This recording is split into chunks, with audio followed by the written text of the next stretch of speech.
Now next topic है aldol कंडेंसेशंस. Condensation between two molecules of an aldehyde or ketone to form beta hydroxyaldehyde or beta hydroxyketone is known as aldol condensation. Aldol condensation is possible only when the carbonyl compound at least one hydrogen alpha hydrogen atom is present. That means aldol condensation वही reactions दे सकते हैं या वही compound दे सकते हैं जिसमें कम से कम एक अल्फा हाइड्रोजन की उपस्थिति अनिवार्य है. मतलब वे कंपाउंड जो कम से कम एक अल्फा हाइड्रोजन प्रेजेंट करेगा वही एल्डोल कंडेंसेशन रिएक्शंस देने के लिए कैपेबल है. जैसे एग्जांपल है एसिटाल्डिहाइड, एसीटोन, ये सब एल्डोल कंडेंसेशन दे सकते हैं.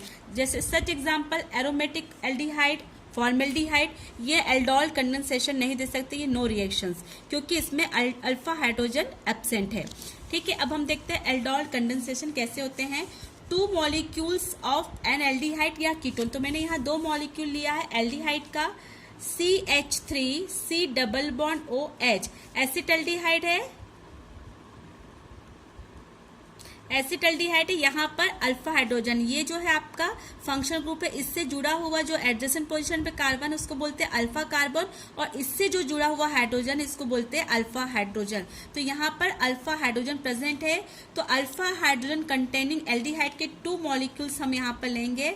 एसिड एल्डिहाइड के टू मॉलिक्यूल्स लिया, ये आपके बेस की प्रेजेंस में, डाइल्यूट बेस की प्रेजेंस में रिएक्शंस होगा OH की प्रेजेंस में, और आपका प्रोडक्ट बनेगा CH3 CH OH CH2 CHO, जिसको बोलते हैं एल्डोल. ठीक है, और इसका कॉमन नेम है बीटा हाइड्रोक्सी एल्डिहाइड. एल्डोल क्यों बोल रहे हैं? क्योंकि यहाँ पर जो फंक्शन ग्रुप है एल्डिहाइड है, और आपका ऑल किसके लिए लिया जा रहा है? क्योंकि यहाँ एल्कोहलिक समूह है OH, उसके लिए हम यहाँ पर यूज कर रहे हैं ऑल. तो ये कंबाइंड रूप से एल्डिहाइड और एल्कोहल दोनों फंक्शन ग्रुप यहाँ पर बन रहा है, इसलिए इसको बोलते हैं एल्डोल. इसका कॉमन नेम होगा इसका, आप ये आपका है एल्डिहाइड है, ये आपका अल्फा पोजीशन, जो भी फंक्शन ग्रुप होता है उसके एडजेसेंट कार्बन को अल्फा कार्बन बोलते हैं, ये अल्फा कार्बन, एंड ये बीटा कार्बन. तो बीटा पोजीशंस पर कौन सा है? हाइड्रोक्सी, इसलिए इसको बोलेंगे बीटा हाइड्रोक्सी एल्डिहाइड, और कंबाइंड रूप से इसको बोलते हैं एल्डोल. ठीक है, अब हम देखते हैं इसी में एक होता है क्रॉस एल्डोल कंडेंसेशन. तो क्रॉस एल्डोल कंडेंसेशन क्या होता है? मैंने यहाँ पर बताया था एल्डोल कंडेंसेशन में सेम मॉलिक्यूल मैंने यहाँ पर लिया है. यदि मैंने एसिड एल्डिहाइड लिया है तो अनदर मॉलिक्यूल से मैंने यहाँ पर क्या लिया है? एसिड एल्डिहाइड लिया है. तो इसको बोलते हैं सामान्य aldol condensation. Cross aldol condensation क्या होता है? यदि मैं एक मॉलिक्यूल एसिड एल्डिहाइड ले रही हूँ और अनदर जो मॉलिक्यूल्स है वो डिफरेंट एल्डिहाइड ले रही हूँ, सच एज एग्जाम्पल प्रोपेनल ले रही हूँ, तो ऐसे कंडीशंस में जो रिएक्शंस होगा उसको हम बोलेंगे क्रॉस एल्डोल कंडेंसेशंस. मतलब डिफरेंट एल्डिहाइड या डिफरेंट कीटोन हम यदि यहाँ पर लेते हैं और डाइल्यूट बेस की प्रेजेंस पे रिएक्शंस कराते हैं तो वो जो प्रोडक्ट मिलेगा उसको बोलेंगे कि हम. नाउ हम डिस्कस करते हैं मैकेनिज्म. एल्डोल कंडेंसेशन का मैकेनिज्म भी कई स्टेप में होता है, मोस्टली 3 स्टेप में मैं इसको कंप्लीट करती हूँ. स्टेप फर्स्ट, हम फर्स्ट मॉलिक्यूल्स ले रहे हैं एसिड एल्डिहाइड. 2 मॉलिक्यूल्स हमने एसिड एल्डिहाइड का लिया था, उसी एसिड एल्डिहाइड को ले रहे हैं, बेस की प्रेजेंस में किया था. ठीक है, अब क्या होगा देखिए, ये जो है आपका कैसा स्पेसिस है, ये फंक्शन ग्रुप है, इससे जो जुड़ा हुआ है वो अल्फा कार्बन है, और इससे जो जुड़ा हुआ हाइड्रोजन है उसको बोलते हैं अल्फा हाइड्रोजन. तो इसकी क्या होती है? इसकी एक्टिवनेस, इसकी जो सक्रियता ज्यादा होती है, इसको एक्टिव हाइड्रोजन ही बोला जाता है. तो यदि ये आसानी से निकल जाएगा तो ये एज अ प्रोटॉन के रूप में यहाँ निकलेगा, तो आपका बनेगा CH2 और CHO, और कौन सा चार्ज जनरेट हो जाएगा? यहाँ पर कार्बेनाइन बनेगा, क्योंकि ये सक्रिय हाइड्रोजन निकल रहा है, तो यहाँ पर आपका बनेगा कार्बेनाइन. कभी कभी ऑब्जेक्टिव में भी ऐसा क्वेश्चन पूछा जाता है कि एल्डोल कंडेंसेशन में कौन सा इंटरमीडिएट बनता है? तो क्या इंटरमीडिएट बनता है? Carb anion. ये OH यहाँ से एज अ प्रोटॉन निकला, ये OH से जुड़ के H2O बाय प्रोडक्ट के फॉर्म में यहाँ पर एलिमिनेट हुआ. ये था आपका step first. Then after step second, अब हम सेकेंड मॉलिक्यूल्स जो ले रहे हैं, एसिटाल्डिहाइड का 2 मॉलिक्यूल्स हमने लिया था, ये सेकेंड एसिटाल्डिहाइड का मॉलिक्यूल है, और जो हमने कार्बेनाइन बना है CH2 नेगेटिव चार्ज CHO. अब क्या करेंगे? यदि हम यहाँ पर यह करेंगे इलेक्ट्रॉन की डेंसिटी के आधार पर, तो ये अपना इलेक्ट्रॉन डोनेट करेगा अनसैचुरेशन पे.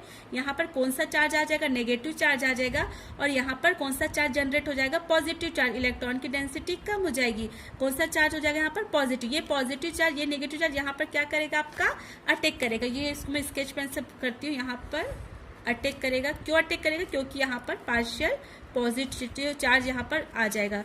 तो आपका जो रिएक्शंस क्या हो जाएगा, CH3O पे कौन सा चार्ज जनरेट हो गया, नेगेटिव चार्ज, यहाँ पर पॉजिटिव चार्ज था, और ये आपका जुड़, यहाँ पर मैं H को इधर ले आती हूँ रिएक्शंस को, और यहाँ पर क्योंकि पॉजिटिव चार्ज है तो ये आपका नेगेटिव आकर जुड़ जाएगा CH2 CHO। सिंपल एडक्ट बनेगा, ये आपका सिंपल एडक्ट है।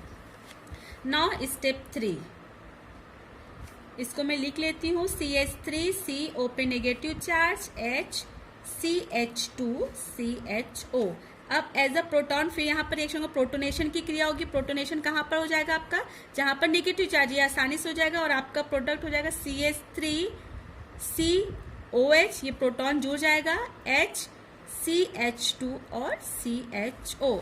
तो आपका क्या बनेगा मुख्य क्रियाफल, देखिए ये अल्फा और ये बीटा, बीटा हाइड्रोक्सी एल्डिहाइड, या इसको बोलते हैं एल्डोल।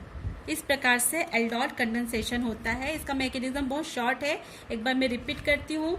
हम जानते हैं एल्डोल कंडेंसेशन क्या, कौन सी अभिक्रिया देता है, जिसमें एटलीस्ट 1 अल्फा हाइड्रोजन वो कंटेन करेगा, वही एल्डोल कंडेंसेशन अभिक्रिया देने के लिए कैपेबल है। तो हमने क्या किया, 2 molecules alpha hydrogen containing aldehyde लिया, उसको डाइल्यूट बेस की प्रेजेंस में रिएक्शंस कराया, तो हमको जो प्रोडक्ट मिला वो एल्डोल था।